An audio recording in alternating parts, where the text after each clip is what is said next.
Vamos a una de las informaciones que ha marcado el día de hoy. El ex general de la Dirección de Inteligencia Nacional y cabecilla también de la Caravana de la Muerte, Sergio Arellano Stark, murió el día de hoy a sus 94 años de edad. Queremos ahondar sobre este tema y por eso nos encontramos con Carmen Hertz, abogada de Derechos Humanos y también viuda de Carlos Berger, una de las víctimas de la operación de Arellano Stark. Carmen, muchas gracias por estar junto a nosotros. Hola Viviana, gracias a ustedes. En un día además bastante significativo y por eso me gustaría comenzar porque nos comentara cómo recibes la noticia. Mira, lo primero es sin duda es una sensación más bien de desazón porque ha muerto Arellano Stark a los 94 años, un represor genocida en la más absoluta impunidad, un gran mentiroso y un hombre muy cobarde. Encabezó, ¿no es cierto?, una de las misiones de exterminio más sangrientas y feroces de la época de la dictadura. Carmen, te quiero pedir unos instantes porque hay un problema con el audio que lo vamos a tratar de mejorar para poder escuchar bien tus palabras, pero por cierto que ha llamado la atención sobre todo y lo que deja un poco esta sensación de que no cumplió una condena, porque como sabemos él fue declarado de Alzheimer, por eso estaba condenado, pero estaba en libertad, podríamos decirlo, porque estaba en un centro hospitalario. Y es por eso que en el día de hoy, a sus 95 años, también se reabre un debate de lo que ha ocurrido con muchas personas que, si bien la justicia determinó que son culpables por situaciones como estas, por su avanzada edad o por, podríamos decir, el estado o la capacidad de poder responder a lo que se le estaba imputando, fueron declarados casos de demencia y por eso no pudieron cumplir, por ejemplo, condenas en la cárcel. Me imagino que eso es lo que más marca el día de hoy para ti, el hecho de que él muere, pero lo hace en libertad. Lo hace en la impunidad, de alguna manera no menor. Y la impunidad tuvo muchos tránsitos, ¿no es cierto? Por supuesto, la impunidad de la época dictatorial, obviamente, los tribunales eran obsecuentes con la dictadura, pero después también viene la transición, Viviana, que también está marcada por pactos tácitos de impunidad, y en particular con Pinochet, que continúa como comandante en jefe del ejército. Entonces tenemos toda la década de los 90 en los cuales no hay investigación alguna, no hay justicia de ningún tipo, en que ningún juez investiga, con la excepción muy honrosa de algunos pocos, entre ellos el ministro Carlos Cerda, que son de los pocos que se atreven a investigar. Fue necesario que Pinochet fuera detenido en Londres como efecto de la acción de la justicia internacional para que esto cambiara. Y iniciara, recién en los 2000, iniciamos un proceso en que los jueces investigan, en que se empieza a aplicar el derecho internacional al que Chile está obligado, porque estos crímenes son de lesa humanidad, no es una cadena de crímenes comunes, son crímenes de los peores, de los que más repugnan a la conciencia de la comunidad internacional. Pues bien, tenemos décadas de impunidad por esta razón, y después, efectivamente, te fijas, cuando Arellano recibe la primera condena en primera instancia en San Javier, comienzan a acreditarse a través de lo, como siempre es lo usual, tratándose de altos oficiales de ejército, perpetradores, una serie de achaques físicos. Primero tenía una gran cantidad de problemas físicos que impidieron que siquiera pisara ni siquiera un recinto militar adecuado como cárcel. Y posteriormente, ¿no es cierto?, se le diagnostica este Alzheimer, como era un individuo alcohólico, fue alcohólico durante muchos años, que lo hace inimputable. Y por lo tanto, él vive toda su vida en la impunidad. Y hay que recordar también, Viviana, que también vivió en la mentira instaló la mentira de que él no tenía nada que ver en los 80. Y gracias a la investigación de los familiares, gracias al coraje de generales de gran honor, como el general Joaquín Lago, que era el jefe de la zona jurisdiccional donde Arellano cometió sus crímenes, pudimos tener las evidencias de que Arellano fue quien ordenó estas masacres. Y digo masacres, Viviana, porque las víctimas no tuvieron ni siquiera el privilegio de ser fusilados, sino que fueron asesinados a pausa, mutilados con corvo, y esa fue la manera como los asesinaron. Pues bien, y esto queda, por cierto, las mentiras de Arellano totalmente desestimadas posteriormente ante tribunales. Carmen, sin duda Arellano Stark encabezó, podríamos decir, uno de los órganos opresores más brutales, y sin duda la Caravana de la Muerte será recordado por eso. Llegó la justicia muy tarde porque tú dices, claro, que esto fue cercano al 2000, cuando muchos de ellos justamente argumentaron el avanzado estado de edad y también las condiciones físicas en que se encontraban. ¿Qué tan determinante fue eso para que casos como lo de Arellano Stark en el día de hoy mueran no dentro de un recinto o más bien cumpliendo una condena? Por cierto, es decir, avanzados los 2000 recién se empezó a investigar, y fíjate tú que en el caso concreto de la caravana, Viviana, los crímenes de Calama, que fueron los que dieron lugar y posibilitaron el desafuero de Pinochet cuando fue traído de vuelta de Londres, ¿no es cierto?, el año 2000. Los crímenes de la caravana posibilitan el primer desafuero, y sin embargo, la causa de los crímenes de Calama en concreto recién se cerró hace 3 semanas. O sea, tuvimos una causa, cuando se empieza a investigar, abierta durante 18 años. 18 años una causa en estado de sumario, en que en definitiva, te fijas, hay una impunidad biológica, como se llama, y en definitiva cuando la justicia tarda tanto, hay una denegación de justicia evidente y una responsabilidad del Estado en su conjunto frente a esto, porque este no es un tema que nos compete a los familiares de las víctimas ni a los activistas de derechos humanos, sino que al conjunto de la sociedad chilena.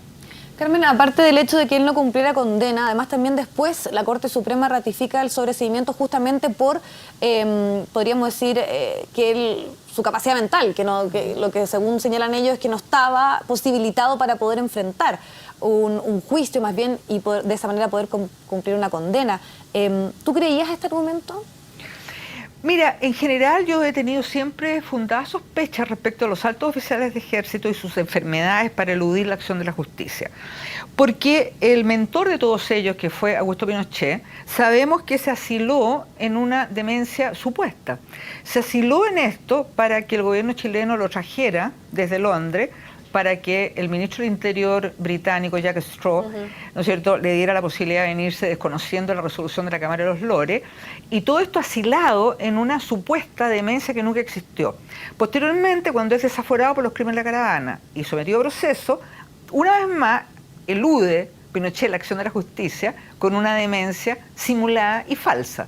Pues bien, atendido estos elementos y atendido que es muy curioso que los altos oficiales de ejército siempre se enferman de algo cuando tienen que responder ante los tribunales de justicia, yo tengo sospechas fundadas que al menos en sus inicios los supuestos achaques físicos de Arellano Stark y su senilidad o Alzheimer no fueran tales.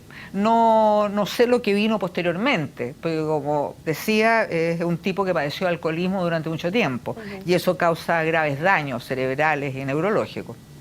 Ahora, también me gustaría conocer tu opinión, ya que ayer fue un día también donde se dio a conocer la información de que se debían publicar quienes encabezaban la DINA y el SNI, por ley de transparencia, eso sí.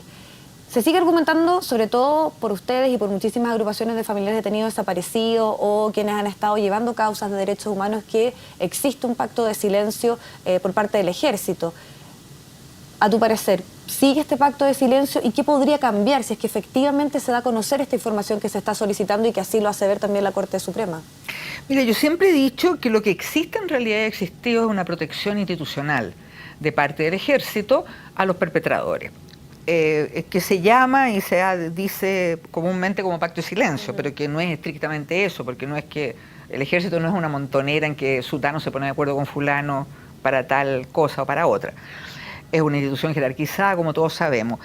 Y creo que las Fuerzas Armadas, y en particular el ejército, al tener la obligación de entregar la información, darían un paso no menor en desmarcarse completamente del pasado de la dictadura y de el rol que cumplieron, ¿no es cierto?, en el terrorismo de Estado, y pasar a ser de nuevo una institución respetada por los chilenos. El ejército dice no tener la información. Eso yo no lo creo. Yo creo que el ejército sí tiene la información. Porque esto no es posible, aquí no se trata, no es que alguien puso un almacén, te fijas tú, para vender determinadas cosas y después cerró el almacén y no se sabe dónde quedaron las cosas, un inventario que no... No, por favor, estamos hablando de una institución que no puede pretender, que no tiene los antecedentes respecto a lo que fue el exterminio, porque además los militares chilenos, al igual que los nazis, dejaban todo por escrito, dejaron la huella por escrito de todo. Entonces, esa documentación no puede estar sino en la Dirección de Inteligencia del Ejército hoy. ¿Tú crees que finalmente se va a cumplir o más bien está a la disposición a colaborar con el Ejército? Porque muchos han hablado también de que ellos quieren obviamente desligarse un poco de lo sucedido durante la dictadura. ¿crees tú que este mando y en particular también, por ejemplo, la actitud que ha tenido el ministro de Defensa van en esa línea de colaboración, de buscar esclarecer? Yo espero, por el bien de todos nosotros, que así sea. Creo que ahora que le fueron requeridos los antecedentes están en la obligación de hacerlo, no pueden eludirlo. Por lo demás, los tribunales en muchas ocasiones se lo pidieron, ¿eh? Y no entregaron los antecedentes, o bien en algunos casos se entregaban agentes de la DINA con chapa. Por lo tanto, era lo mismo que nada, porque era imposible identificarlo. Yo creo que sí, creo que es evidente que hay un alto mando distinto, evidente que el tiempo ha pasado, pero todavía la impronta, digamos, el peso dictatorial sigue siendo fuerte. Y eso yo espero, como te digo, por el bien de la sociedad chilena, que se destierre eso de una vez por todas, que termine, que el ejército colabore y que tengamos de nuevo un ejército inserto en un país como debe ser, inserto en la sociedad, respetado, ¿no es cierto?, por todos nosotros. Ahora también se ha hablado muchísimo de las condiciones en que muchos de ellos han cumplido condena, los que la han cumplido, y la decisión que debe tomar ahí la presidenta Bachelet. ¿Siguen a la espera de que finalmente se cierren estos lugares especiales donde están cumpliendo condena o muchísimas violaciones a los derechos humanos? Bueno, violadores a los derechos humanos. Punta Peuco. Claro, porque Cordillera, que sí era un resort, se cerró. Punta Peuco es un recinto carcelario, pero por cierto lleno de privilegios, lleno de prebendas, con una infraestructura que no tiene nada que ver con lo que pasa con la población penal común en Chile, y por lo tanto es algo odioso cuando aquellos criminales, los de lesa humanidad, que son los más peligrosos que pueden existir, socialmente los más peligrosos, los criminales más repugnantes, como te decía, para la conciencia civilizada de la humanidad, precisamente esos criminales tienen condiciones especiales de penitenciaria. Eso a la gente no le parece justo, indudablemente. Y bueno, Punta Peuco está colapsado. Se supone que se está habilitando el módulo 1 de Colina para... ¿Tienes antecedentes respecto a eso? ¿En qué está esa posibilidad que puedan ser trasladados? No tengo los antecedentes concretos, pero creo que en definitiva es una opción que se está abriendo como bastante viable. Ahora, ¿qué pasa en particular con esta petición que se ha hecho constantemente de cierre? Y sobre todo por la diferencia que hubo, y muchos decían que la decisión de cerrar, por ejemplo, Punta Peuco fue de un presidente de centro derecha. Cordillera. Cordillera, quiero decir, perdón. Sí, es que Cordillera estaba en un recinto militar y era de verdad una cosa absolutamente impresentable, es decir, era una suerte de resort en el cual entraban y salían, además tampoco tenía ningún régimen carcelario. En Punta Peuco hay un régimen carcelario, no pueden entrar y salir y qué sé yo. Entonces, yo te digo, insisto, espero que así sea, pero creo que el tema de fondo acá es el tema de la justicia. Diana, es el tema de la justicia, porque la justicia es la fuente principal de la memoria. Y la memoria, al revés de lo que se nos ha tratado de inculcar y de instalar en este país, la memoria es una herramienta liberadora. La memoria no es mirar hacia el pasado, por el contrario.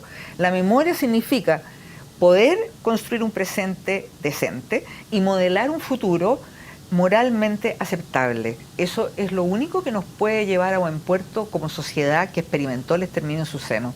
Y ahora con la muerte de Arellano Stark, ¿con qué sensación te quedas relacionado con el tema que principalmente está abordando, que tiene que ver con la justicia? ¿Hubo o no justicia en un caso como este? Sin duda que no. Arellano, insisto, vivió en la impunidad. Y tenemos ahora condenas para integrantes de la comitiva como Sergio Arredondo, que fue uno de los más feroces, para Pedro Espinosa y para Chiminelli. Y inmediatamente, te fijas, se comienza con el pretexto de que están tan viejitos, que pobrecitos, qué sé yo. En definitiva, vivieron la vida entera en la impunidad. Y solamente tenemos hoy, hace un mes, en el episodio de los crímenes de Antofagasta, condenas para los que restan de la comitiva, porque los demás se murieron. Moren Brito murió, Arellano murió y estaba demente, entre comillas, por lo tanto era inimputable. Y Fernández Lario, que fue nuestro integrante de la comitiva, tiene un muy buen vivir en los Estados Unidos. Perfecto. Carmen Hertz, te queremos agradecer muchísimo haber estado junto a nosotros. Muchas gracias a ustedes.